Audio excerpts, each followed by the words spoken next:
I got the horse right here.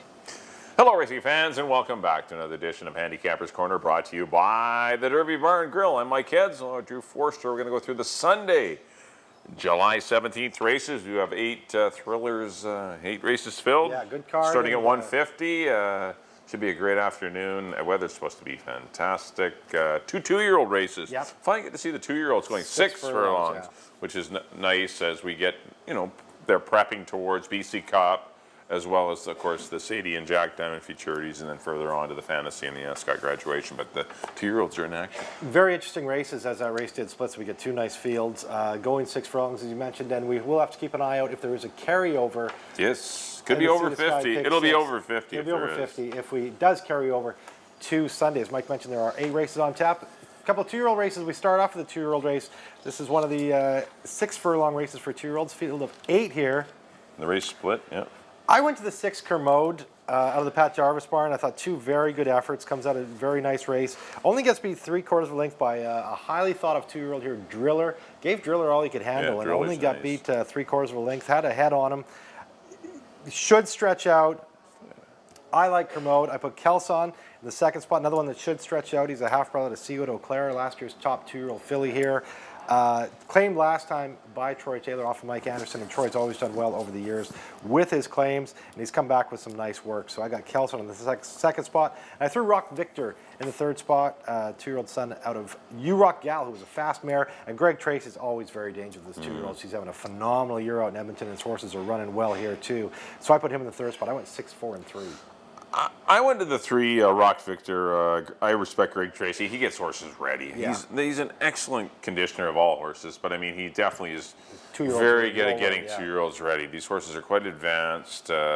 Track's a little kinder in Northlands, and you can press on and do a lot of things. But it's hot enough to ship the horse back over here because it is eligible to sales stake and other, this horse is bought here. So there's a lot of money for a Rock Victor here. So he chose to ship him over. He's got a few horses here under the care of one of his exercise girls, and has worked twice since coming to Hastings.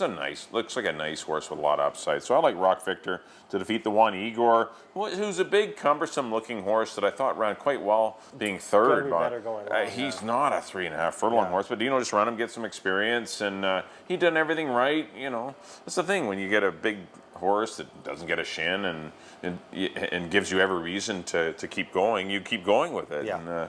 They ran him 3.5, and that's the only races that were going. But Driller and Hansen's Victory, that was a pretty fast heat. I thought he gave a good account of himself anyway, but he still looks like a horse that's going to want to run this 6 furlong distance. So Igor with Hamill, leading rider aboard. And I put the 4-horse Kelson. Another one looks like 6 furlongs will be his bag. 3.5 definitely wasn't. He was wide anyway. I went 3, 1, and 4 to kick off the Sunday afternoon program. Race number 2, 12-5.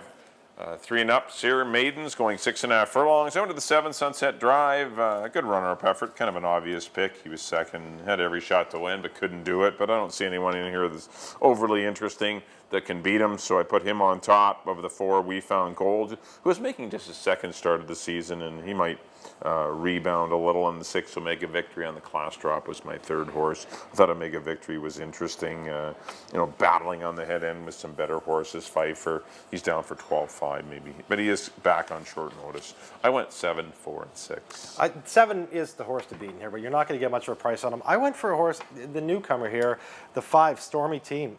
Mike Anderson's having a good year. And this guy's last 2 works, right? 59 and 4 and 1 minute and 4. I'm going to take a shot on a first-time starter in here that could have some upside, and I do like those last 2 works. So I went Stormy Teen on top. Could get a bit of a price with Jeff Birmingham riding for Mike Anderson. I put Sunset Drive, the obvious horse, in the 2nd spot. I put We Found Gold, Mike's other horse, in the 3rd spot, coming off a good 3rd behind Sunset Drive in the last 12-5. I went 5, 7, and 4 in the 2nd. On to the 3rd, the other 2-year-old race, the other half of the split. 8 horses in here as well. I went to the 2 Good Luck to You for Dave Forster. I thought a very good race in her first start. Yeah, the filly ran well. Yeah, she's a Bellamy Road out of a Jumpstart mare who was a graded stakes place horse down in Southern California. Does not want to go 3.5. Nothing about her wanting to go 3.5, but I was really encouraged with the way she ran on.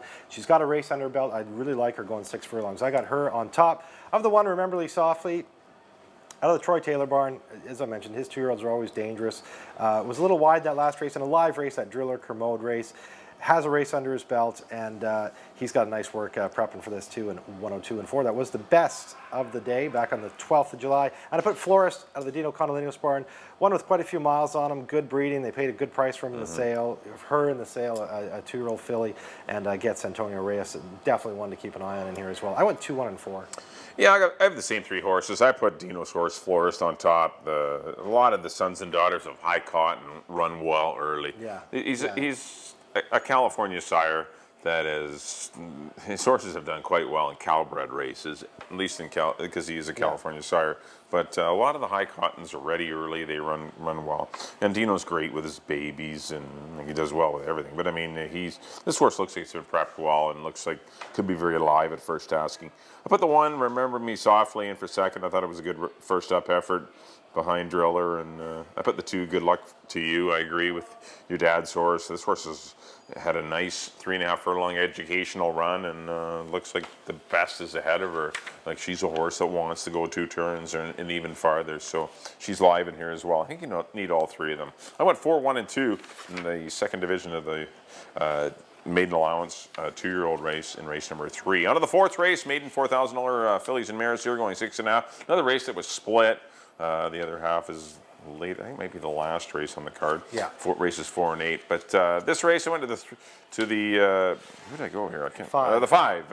Definitely. I couldn't read my Definitely writing there. I need my yes. glasses. There we go. 5. There we go. It's definitely dropping from 12.5 in for the 4. She's gotta be tough. Yeah. Looks pretty solid. Pretty fast fractions too. Last time it still hung on well.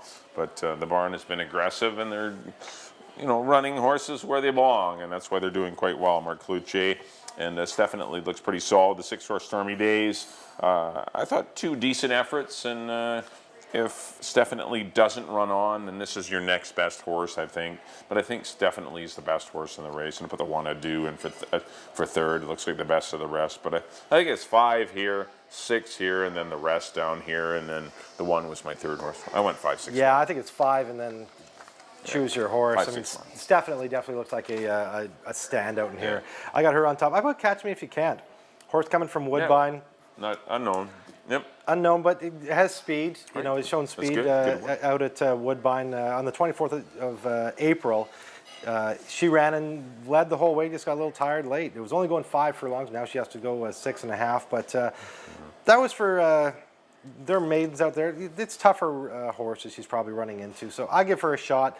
Like I said, I think it's definitely, and I'm trying to find another horse. So I put Catch Me If You Can. I put Ado in the 3rd spot. Give Clinton Wilson's run another shot in here. I went 5, 3, and 1. I'm going to write that down. 5, 3, and 1 in the 4th. On to the 5th.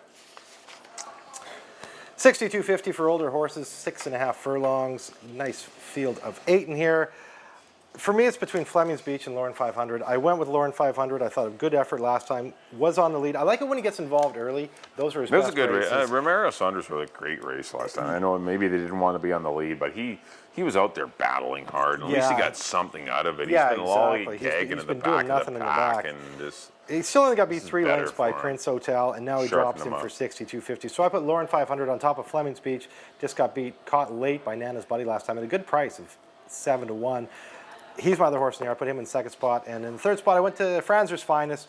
Another horse that's going to want to go long, but he does have a start now at the meet and should move forward in his 2nd start. So I put him in for 3rd. I couldn't decide. For me, it's Fleming's Beach and Lauren 500. I went 7, 4, and 1. Yeah, I just flip-flopped your top 2. I went Fleming's Beach on top. I kind of liked the horse all year. He's run good races. He didn't do me any wrong last time. Nana's Buddy's just been on a roll. Nailed him. Nana's Buddy, I'm sure, will surface in the starter series. But Fleming's Beach looks good. There is a bit of speed in here with Leo's in the house, Spirit River, Proxy Man, and Lauren 500. And, there is some pace in here. Peyton's Best likes to be near the lead as well. So perhaps a good trip for Fleming's Beach just in behind them. And that's why maybe he can beat Lauren 500. But I agree with your assessment. This horse at least got something out of that last race. Was in play, was in the race. He was running. He got tired late, yes, but at least it served as a great prep for perhaps a better result today. But I went 4-7. I put the 2-horse Ambidextrous Duke, who I always pick. He's a cool horse. It's always in the mix. 4-7-2 in the 5th. On to the 6th race. $16,000 fillies and mares here, going 6.5 furlongs. And I think for me, it's 3 horses: Dossalina, Amber Moon, Fire Beauty. Yeah, absolutely. For me, you can throw a blanket over them. There's no one better than the other. Whichever one gets a little better break out of the gate, whichever one doesn't have to get bumped out wide, ever or on their whatever, game who gets today, the good trip will win. And it's those 3 horses. I just don't see anyone else. Bold and Lovely, I don't think can beat these kind of horses. Closing Intentions, Today is the Day, or Riding in the Wind, who is an interesting horse that, you know, tin Does have can a lot the of field upside, of maidens, but these are seasoned horses, a lot of them. Amber Moon's only won 2, but Dossalina's won you know, she's a stakes mare, mare, and Fire Beauty's won a pile of races. Like, I think it's 1-3-6. Yeah. That's what I went. I went Dossalina, but like I said, I could flip a coin, and you know, they're all the same it's to those me. 3, yeah. 1-3-6. I put Amber Moon on top because of that great effort behind Dearly last time in optional 25. That's for me, that's the best race any of those 3 fillies you mentioned have run recently. And that's why I went with Amber Moon. I put Fire Beauty in the 2nd spot. She's always got to be respected. Last time she was in for 16, she won by almost 7 lengths, and then been tackling Sailing for the Sun, and she comes out of that. And that's the same problem. races When too. you have a horse like this that wins for 16, there's nowhere to run them. The Yeah. 25s Yeah, right now and the exactly. 35s are not filling. So do you keep the horse in the barn So forever? she's up running against, no, you're running for Sailing 16, for the and Sun, there's no one's and- going to claim yeah. these horses because there's nowhere to run them. Yeah. You run a stake or you run for 16. It's just we're a little light in the filly and mare division, and that's why these horses like Dossalina are surfacing for this. You know, it looks 16, like a yeah. low amount of money, but it isn't really. This is where the only a race category of they go, could get yeah. 6 horses or 7 horses to fill. exactly. And that's pretty much, you know, it's unfortunate, but that's why, you know, that's why these horses. That's are in why there. she's back. That's why That's why Fire Beauty. Yeah, she won by comes back 7. in Oh, for great! What a great 16. claim. No, wrong. Comes Because back she in- can't run anymore. Yeah, back in for 16. And I like Hamill aboard her. He was aboard for a win. And Dossalina is definitely the wild card in here, you know, the most accomplished filly in here. But she hasn't ran. First in a year. That's a tough part. Yeah, it was, you know, didn't run much last year. And If she runs, I like her. Like Yeah. that's why I picked her on top. If she runs, she's the best horse. She's the most accomplished horse. She'll yeah, win. she's ready. She's got a nice workman in this, I can see her 47 running and 3. last. So I could see her winning. Or, yeah, exactly. Well, it's those 3. Yeah. 1, 3, 6, whatever order you like them. I went 3, 6, and 1 in the 6th. On to the 7th. Fillies and Mares, $4,000 claimant event, non-winners of the year. Going 6.5 furlongs. Delightful bunch of girls here. Field of 7 here. Whew. I went with Catch and Fire, a good second behind Moonride. Yeah. And came back and beat Moonride. Got beat by, I believe, an Angel who's turned her form around. Only beat a half length. She led the whole way, just got caught late. There is other speed in here, but for me, she's the one that looks to be in best form right now. So I went with Catch and Fire on top of Zenita Rose, who went long last time. The time before that, she only gets beat a half a length. Then she goes long. Now she's back sprinting, and Hamill sticks with her. So I put her in the 2nd spot, and I put Jazzed, who's coming out of those very tough starter races. series. Ran into Pretty Reckless last time, and now she goes back in for 4. I got her in the 3rd spot. I went 4, 7, and 5. Yeah, I see a lot of speed in here. I didn't There is a lot of love gas, it. yeah. And Jazz is probably the best. Jazz is the best horse in the race. I mean, I think she's the best horse in the race, but she may get some pressure from Catch and Fire, Farniente, Zenita Rose likes to late Honey close. Skila went last time. I just thought Cute La Vixen might catch a trip. Yeah. Is she the best horse in the race? Absolutely not. But I think at 8 to 1 or 9 to 1 or whatever she may be, she might be worth a play in here, shortening up. She was, you know, run long her last 2 starts. Actually got into troubles 2 starts back. Last time she just got the slow pace and was in between horse. It was a tricky trip. I just think she may get a trip in here, and that's all. I think she might trip out a win, and which happens. Or the best horses don't always win races. It's the ones that get decent trips will win. I went 1, put Jazzed in for 2nd, who is the best horse, and the 7, Zenita Rose. I agree with what you said. Perhaps doesn't want to run long. She's pretty live back sprinting, and Hamill sticks with her. That's a good sign. 157 in race number 7. On to the 8th and final, maiden $4,000 fillies and mares going 6.5 furlongs. The half of the split of race number 4. I ended up on the 3 horse Get Aboard. Obviously a big class drop here, running to the boys last time. Horse that has some speed. It's definitely her chance to win.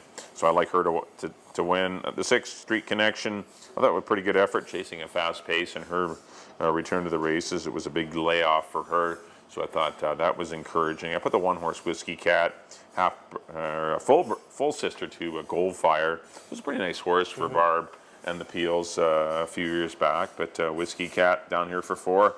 Taking some time to get at the races, but she surfaces with Amadeo Perez, so I put her in the mix as well. I went 3, 6, 1. I went with Get Aboard. I mean, she's obviously the horse Three's in the horse. here. You know, taking the big drop out of a live barn gets Antonio Reyes. I got Get Aboard on top. After that, I wasn't crazy about the horses that have run, so I went with the two first-time starters. I went Whiskey Cat in the second spot, as you mentioned, out of a live barn. Has some breeding there. Amadeo Perez rides. So I got Whiskey Cat in the second spot. And I put Proudly Noticed in the third spot. The two-horse, Jody Rawson having a very good year. And attracts leading rider Richard Hamill. So good enough for me. Put her in the third spot. I went 3, 1, and 2 in the nightcap. That'll do it for our analysis of the Sunday program. Up next on screen will be our picks. Mike, There we go. Back in race number 1. I went to the 3-horse Rock Victor, 3, 1, and 4. Race number 2, I went to the 7. Sunset Drive. Over the 4, We Found Gold, 7, 4, and 6. Race number 3, I went to the 4, Florist, 4, 1, and 2.